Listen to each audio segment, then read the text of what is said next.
fait, la commune en tant que telle, j'ai reçu pas mal de reproches des citoyens de cette commune-là, disant que l'accessibilité est un peu difficile.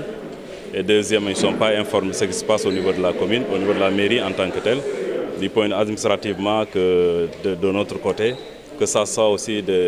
au niveau des connaissances, des certificats de mariage, etc.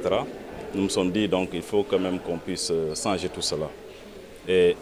c'est la raison pour laquelle depuis bientôt 3 ans, une équipe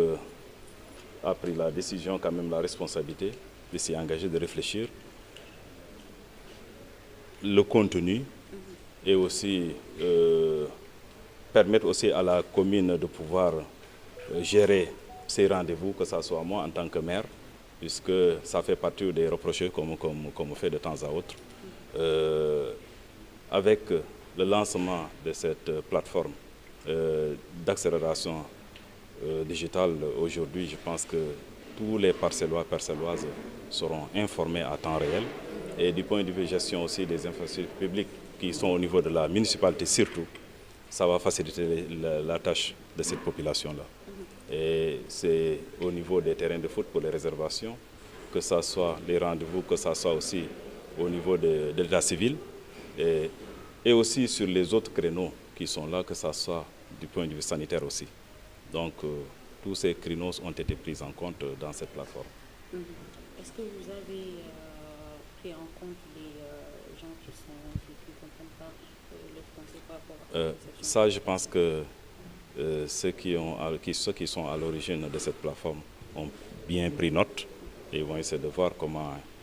permettre aujourd'hui d'accéder facilement par rapport à leur niveau, etc. Alors, comme que si voilà, une vidéo de lancement de l'application sur le PR pour wàllum digitalisation, mën nañu expliquer l'application pour lan mooy. waaw boo gisee lii yëpp am c'est parce que population bi ñu bëri lu ñu ma doon reproché mooy maa ngi liggéey waaye kenn gisu ko beneen bi tamit rendez-vous yi tamit parce que ñu bëri ñuy demander rendez-vous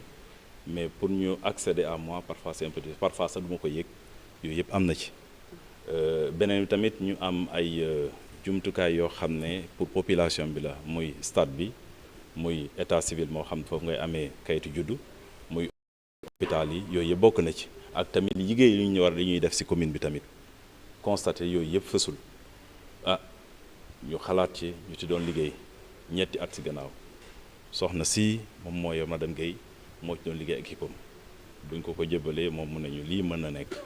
mu taxaw ci ba tey jii bii ma ñetteel at yàlla def lépp sotti ñu ne tey nag nañ ko présenter waa Parcelles bu kenn soxlay externalisation am na fi ngay dugg ci plateforme bi lépp li nga soxla ak loo xam ne mooy mën a tax ba nga am externalisation yëpp dañu nekk ci biir li nga war a fay tamit yëpp nañ na ko wax nii nga koy fayee soo duggee tamit nga bëgg réservation ci stade bi pour football di nga def sa réservation à temps ak tamit sans aucune contrainte aussi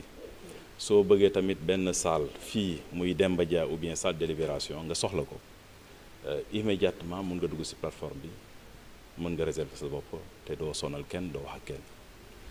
beneen bi tamit tey jii soo soxlee wax ak benn membre administration que ça soit secrétaire municipal que ça soit le chef de division ñooñu ñëpp mun nga wax ak ñoom conseil itam yu fi nekk tamit ou bien adjoint maire yi képp ki nga ko soxla koo xam ne soxla ko mun nga ko interpeller sans aucun problème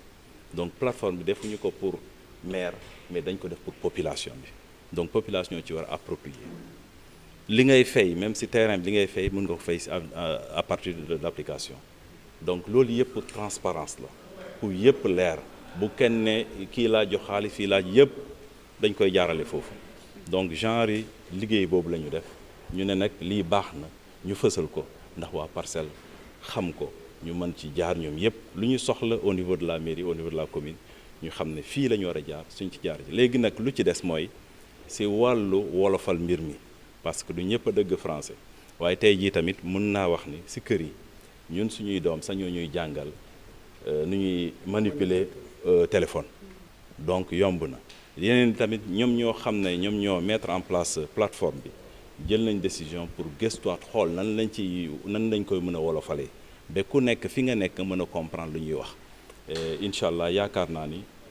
nañ ci jublu te am na tamit ñu fi ñëw fekke que am na loo xam ne jot nañ ci dugal yeneen question yoo xam ne prévoir ñu ko mais ñu ngi koy incha allah dañ ko dugal ci biir xool nan lañ koy ñab-ñabale ba yëpp mën a sotti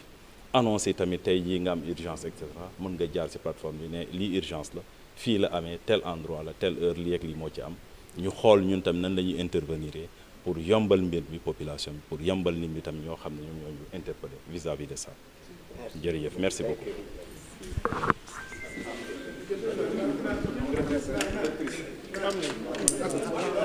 am na